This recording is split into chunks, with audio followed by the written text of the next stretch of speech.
તો વિદ્યાર્થી મિત્રો આજે આપણે ચેપ્ટર નંબર 5 ચુંબકત્વ અને દ્રવ્યમાં ટોપિકની શરૂઆત કરીએ. એનું નામ છે સોલેનોઇડને સમતુલ્ય રૂપે ગતિઓ ચુંબક. કે જે આપણે લાસ્ટ ટાઈમ જે ટોપિક ભણી ગયા હતા તો એ ટોપિક હતો જેમાં આપણે ગતિઓ ચુંબક જે હતો એની સામાન્ય લાક્ષણિકતા જોઈ હતી. પછી ચુંબકીય ક્ષેત્રની ક્ષેત્ર રેખાઓની પણ લાક્ષણિકતાઓ જોઈ હતી. યાદ આવી ગયું બધું? બરાબર. એનાથી આગળ આ બીજો ટોપિક છે અને એ ટોપિક છે કે સોલેનોઇડને સમતુલ્ય રૂપે ગતિઓ ચુંબક. તેમાં ચુંબકીય ક્ષેત્ર જે છે એની અક્ષ ઉપર તો સોલેનોઇડ જે છે એમાં આપણે ક્વેશ્ચન જે છે કયો પૂછાય છે તો પરિમિત લંબાઈના સોલેનોઇડની અક્ષ પર ચુંબકીય ક્ષેત્રનું સૂત્ર મેળવો. પરિમિત લંબાઈના સોલેનોઇડની અક્ષ પર ચુંબકીય ક્ષેત્રનું સૂત્ર મેળવો. આ કેવી રીતે મેળવવું? તો સૌથી પહેલા આપણે એક સોલેનોઇડ ડ્રો કરીએ. પછી એમાં જે વસ્તુઓ આપણે પોઈન્ટ કરવાની છે એ બરાબર ધ્યાનથી સમજીએ. પછી જે સૂત્ર છે ચેપ્ટર 4 માં આપણે ભણી ગયા છે એ સૂત્રોનો ઉપયોગ કરીને આજે આપણે મેળવીશું ચુંબકીય ક્ષેત્રનું સૂત્ર. તો ચાલો સૌથી પહેલા આપણે સોલેનોઇડ ડ્રો કરીએ. આ છે સોલેનોઇડ અને આ સોલેનોઇડ માટે આંટાઓ ડ્રો કરીએ આપણે. સોલેનોઇડ ઉપર આંટાઓની સંખ્યા ઘણી બધી હોઈ શકે છે. તો આ આંટાઓ ડ્રો કરી સોલેનોઇડના આંટા અને એમાંથી પસાર થતો વિદ્યુત પ્રવાહ કેટલો? ધારો કે I જેટલો. કેટલો છે? I. હવે સોલેનોઇડની અક્ષ પરિમિત લંબાઈના સોલેનોઇડની અક્ષ એટલે કે અહીંયા વચ્ચે મધ્યમાંથી પસાર થતી અક્ષ થઈ જાય. ક્લિયર? આ સોલેનોઇડની બિલકુલ મધ્યમાં જે બિંદુ આવશે સોલેનોઇડનું મધ્ય બિંદુ O કહેવાશે. બરાબર. અહીંયાથી સોલેનોઇડના બે ભાગ થઈ શકે ને તો આ સોલેનોઇડનું મધ્ય બિંદુ O કહેવાશે. આ બિંદુ O થી કોઈ r અંતરે રહેલા કેટલા અંતરે રહેલા r જેટલા અંતરે રહેલા બિંદુ P પાસે આપણે ચુંબકીય ક્ષેત્રનું સૂત્ર મેળવવાનું છે. અને ચુંબકીય ક્ષેત્રને આપણે B કેપિટલ B દ્વારા દર્શાવીએ છીએ. જે વિદ્યુત ક્ષેત્ર હોય E દ્વારા દર્શાવીએ ને કેપિટલ E એ જ પ્રમાણે ચુંબકીય ક્ષેત્રને B દ્વારા દર્શાવીએ. તો આ r અંતરે શું છે? r અંતરે ચુંબકીય ક્ષેત્ર મેળવવા માટે આપણે બિંદુ O થી r અંતરે બિંદુ P લઈએ. હવે જે સૂત્ર લગાવવાનું છે એ આપણે ચેપ્ટર નંબર 4 માં એક રિંગ દ્વારા વિદ્યુત પ્રવાહ ધારિત રિંગ દ્વારા જે એની અક્ષ પર ચુંબકીય ક્ષેત્ર ઉદ્ભવે છે એ સૂત્રનો ઉપયોગ કરીશું.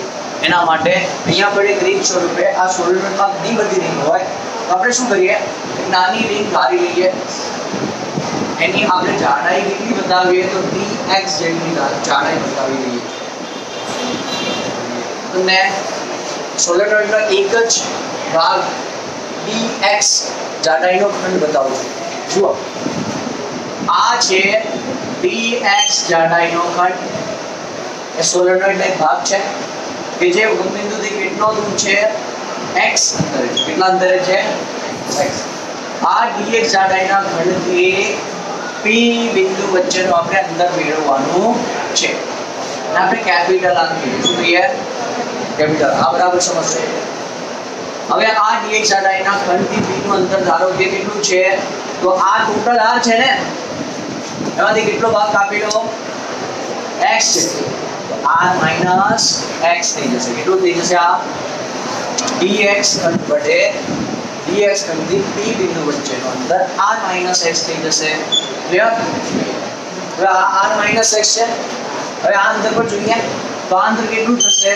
તો આ અંતર એટલે કે સોલેનોઇડની ત્રિજ્યા યાદ રાખો કેટલી લઈએ? સ્મોલ. એટલે આપણને એ થશે તો ધ્યાનથી જુઓ તો આ એક કાટકોણ ત્રિકોણ બન્યો. ધ્યાનથી જુઓ આ કાટકોણ ત્રિકોણ બની ગયો 90 ડિગ્રી. તો આ શું થાય ખબર છે? કાટકોણ ત્રિકોણની સામેની બાજુ કર્ણ અને કર્ણ બાકીની બે બાજુઓના વર્ગોના સરવાળા.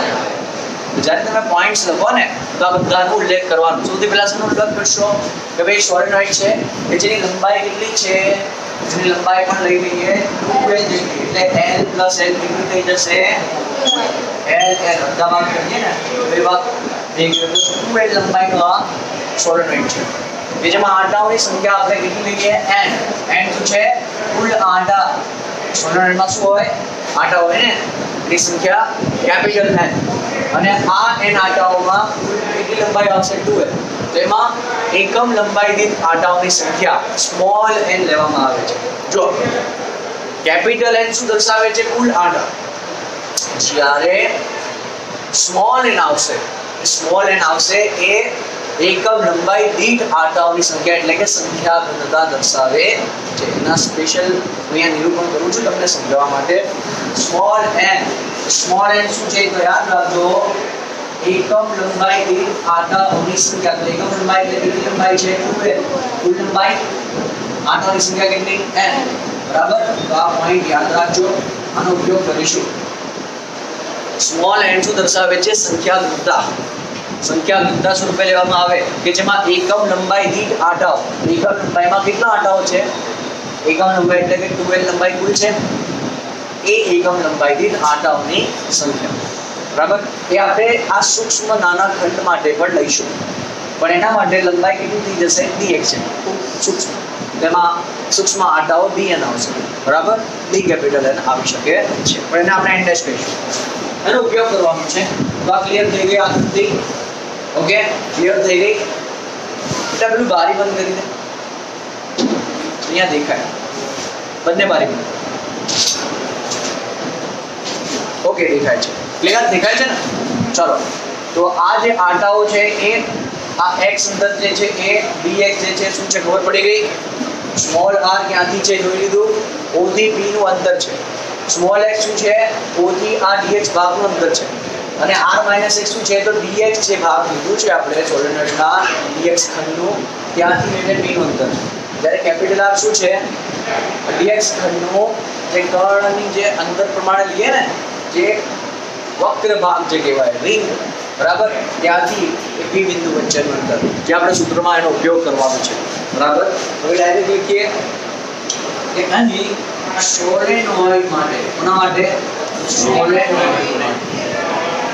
સોલેનોઇડ માટે કુલ આંટાઓ કેટલા છે, કુલ આંટા કેટલા છે આમાં કેપિટલ, કુલ લંબાઈ કેટલી છે, લંબાઈ કેટલી છે 2l, બરાબર.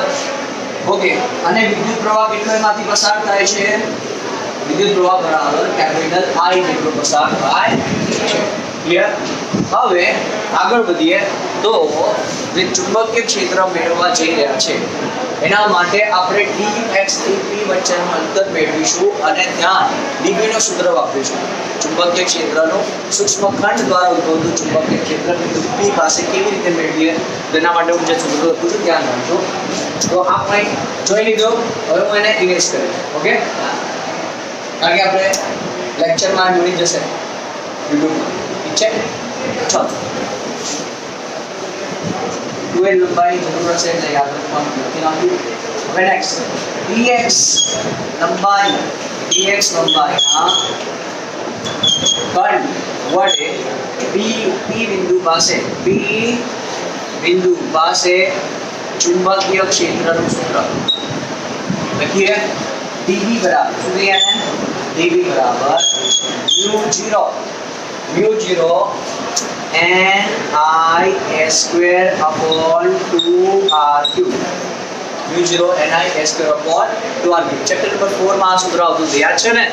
ઓકે, ચલો, તો mu0 ni²/2r³. ક્લિયર. તો આ જે n છે ને એ આંટાઓની સંખ્યા શેના અંદર છે, dx માં આંટાઓ કેટલા લઈએ તો આપણે n ડેશ આંટાઓ કેટલા લઈએ, કારણ કે n આપણે કુલ આંટાઓ લીધા છે.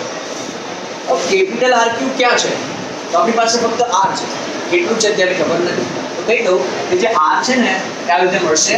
આકૃતિની ભૂમિતિ પરથી જોઈ લો તો આ કાટકોણ ત્રિકોણ R એટલે કર્ણ, તો આપણે લઈએ r² બરાબર a² + r - x² કેટલો લખી શકાય, કર્ણનો વર્ગ બાકીની વિભાજનો વર્ગોનો સરવાળો થઈ ગયો. હવે r જોઈએ મારે તો r - x ને આપણે લઈ લઈએ તો r - x નો વર્ગ વત્તા એનો વર્ગનો પણ શું થઈ જશે વર્ગમૂળ થઈ જશે કારણ કે વર્ગ સામે જાય વર્ગમૂળ છોડતો જાય. ઓકે તો એટલા માટે r આવી રીતે મળ્યું. હવે આ r નું મૂલ્ય આપણે આ સૂત્ર મૂકી દઈએ કેટલું થશે જોઈ લો μ0 n dash એટલે કેટલા n dash માનું પેલા લખીશ n dash into I into a square upon 2r cube માં r cube ની જગ્યાએ શું આવશે r minus x square plus a square raised to 1 બરાબર અહીંયા 3 ઘાત છે r ની 1 ઘાત અને 3 ઘાત તો અહીંયા પણ શું થશે 3 તો 3 ગુણ્યા into क्या તો 3/2 થઈ જશે શું થઈ જશે 3/2 કેટલી ઘાત આવશે 3/2 કેવી રીતે આવી ખબર પડી ગઈ ટેક્સ્ટ બુકમાં ડાયરેક્ટ આપ્યું છે પણ કેવી રીતે આવી આપણે અહીંયા શીખીએ ક્લિયર પોઈન્ટ ક્લિયર ઓકે હવે બીજો પોઈન્ટ એના પછી જે આ પછી જે એન્ડેસ વાળો પોર્શન છે ને હું તમને લખીને બતાવું છું એન્ડેસ કેવી રીતે આવશે હવે એન્ડેસ માટે ફક્ત સમજૂતી માટે લખું છું કે એકમ લંબાઈની આંટાઓની સંખ્યા n બરાબર dx ખંડ માટે લંબાઈ તો dx એટલી જ આંટાઓ કેટલા લઈએ આંટા બરાબર એન્ડેસ તો સ્મોલ n બરાબર શું થાય એકમ લંબાઈ દીઠ આંટાઓની સંખ્યા જ્યારે આખા સોલિડની વાત હતી ત્યારે સ્મોલ n બરાબર કેપિટલ n પર 2 એમાં કુલ આંટા આવી ગયા અને કુલ લંબાઈ આવી જ્યારે dx ખંડની વાત ચાલે છે ફક્ત dx ખંડ તો એમાં આંટાઓ એન્ડેસ એટલા આવે તો આંટા એન્ડેસ અને લંબાઈ dx શું તો એન્ડેસ upon dx આવશે તો હું એન્ડેસ ની જગ્યાએ શું મૂકી શકીશ એન્ડેસ બરાબર સ્મોલ n into dx આવશે તો પડી ગઈ આ સ્મોલ n into dx કેવી રીતે આવે છે એ ઘણા વિદ્યાર્થીઓને ખબર પડતી હોતી નથી તો આ આવી રીતે આવ્યું છે નોટ કરશો ક્લિયર આટલો પોઈન્ટ ક્લિયર થઈ ગયો હવે એના પછી આપણે બીજો પોઈન્ટ લખીએ આના પછી અહીંયા લખું છું db બરાબર શું મળશે બોલો μ0 હવે એન્ડેસ ની જગ્યાએ શું મૂકીએ ndx સ્મોલ n dx બસ અહીંયા μ0 ની જગ્યાએ μ0 ક્લિયર એન્ડેસ ની જગ્યાએ સ્મોલ n dx ઇન્ટુ પછી શું છે I પછી શું છે s છેદમાં શું છે 2r minus x whole square plus a square raised to 3/2 બોલો આટલા બધા ક્લિયર થઈ ગયા આ ગોપાની જરૂર પડશે નહીં ફક્ત સમજો આ કૃતિની સમજ હશે તો આ બધા સ્ટેપ એક જ સૂત્ર dv બરાબર μ0 ni s² upon 2r cube માં કિંમતો મૂકીને લાવવાની છે આ સ્ટેપ સુધી ખબર પડી ગઈ હવે એક બીજો પોઈન્ટ કે જેમાં આપણે જાણીએ છીએ કે કોઈ કમ્પેરિઝન આવે એમાં એક અંતર બીજા અંતરથી મોટું હોય ખૂબ જ મોટું હોય તો એની સરખામણીમાં નાનાને અવગણી છે એ પોઈન્ટને આપણે અહીંયા ઉપયોગ કરીએ ઓકે તો હવે આ પોઈન્ટથી આગળ વધીએ તો જો હવે r is very greater than આ જે r છે ને r એ x ની સરખામણીમાં તો ખૂબ મોટો છે બરાબર તો સાથે સાથે એની સરખામણીમાં પણ મોટો કહેવાય તો r is very greater than x and r is very greater than a ત્રિજ્યા કોલોનની ત્રિજ્યા અને આ જે x અંતર છે એના કરતા r ખૂબ મોટો છે તો આ કમ્પેરિઝન આવી r - x whole square plus a square આ બંને કમ્પેરિઝન આવી ગઈ કમ્પેરિઝન એટલે સરખામણી આવી ગઈ તો હવે આ નીચેના સ્ટેપને આપણે કેવી રીતે મોડિફાઈ કરીએ તો r minus x whole square plus a square દેખાય છે એની કેટલી ઘાત છે 3/2 એમાં r ની સરખામણીમાં x ને અવગણતા અને r ની સરખામણીમાં a ને અવગણતા એટલે x અને a બંને શું લઈ લો શોધી તો ફક્ત શું રહેશે r ની બે ઘાત રહેશે x તો જતો રહ્યો અને a પણ જતો રહ્યો તો કેટલું થશે r સ્ક્વેર ની કેટલી ઘાત 3/2 ઘાત આ બે ઉડી જશે તો કેટલું રહેશે r ક્યુબ શું રહેશે r ક્યુબ ઓકે તો આ r ક્યુબ જે રહ્યું એ હવે અહીંયા મૂકવાનું રહેશે ક્લિયર ઓકે જો તમને ના દેખાય તો હું તમને કેમેરા સેટઅપ કરીને પછી બતાવી દઉં છું દેખાય છે ઓકે આ r ક્યુબ દેખાયું કેવી રીતે આવ્યું r minus x square plus a square raised to 3/2 માં a અને x કેમ શૂન્ય લીધા? કારણ કે સરખામણી છે કોની સાથે? r ની સાથે. r આટલો મોટો છે, r o થી p સુધીનો છે, જ્યારે x એકદમ નાનો છે, a પણ ખૂબ નાનો છે. તો r ની સરખામણીમાં a અને x નાના હોવાથી તેને અવગણ્ય છે, એટલે કે શૂન્ય લીધા છે. શૂન્યવત નાના તો r સ્ક્વેર જ બાકી રહેશે, કારણ કે x તો જતો રહ્યો, a પણ જતો રહ્યો. r સ્ક્વેર ની કેટલી ઘાત? 3/2 ઘાત. તો 2 એની પર 3/4 ઘાત, 2 ઉડી જશે, 2 ઉડી ગયા, ફક્ત શું રહેશે? r3. ક્લિયર? પોઈન્ટ ક્લિયર થઈ ગયો. હવે નેક્સ્ટ પોઈન્ટમાં અહીંયા શું ચેન્જ કરીએ? બોલો. આટલા ભાગને r3 કહીએ તો 2 * r આ સ્ટેપ કેવી રીતે ખબર પડી ગઈ? r minus x square plus a square raised to 3/2 પરથી r3 સ્મોલ r3 કેવી રીતે આવ્યું ખબર પડી ગઈ? હા. ઓકે. હવે આપણે સંકલન કરીને કુલ ચુંબકીય ક્ષેત્ર મેળવીએ, જે સમગ્ર સોલેનોઇડના દરેકે દરેક આંટાઓ દ્વારા બિંદુ P પાસે કેટલું ચુંબકીય ક્ષેત્ર છે એ સૂત્ર આપશે. ઓકે. આ સૂક્ષ્મ dx કણને કારણે આ db જેટલું સૂક્ષ્મ ચુંબકીય ક્ષેત્ર. હવે કુલ ચુંબકીય ક્ષેત્ર અહીંયા આપણે ચેન્જ કરીએ.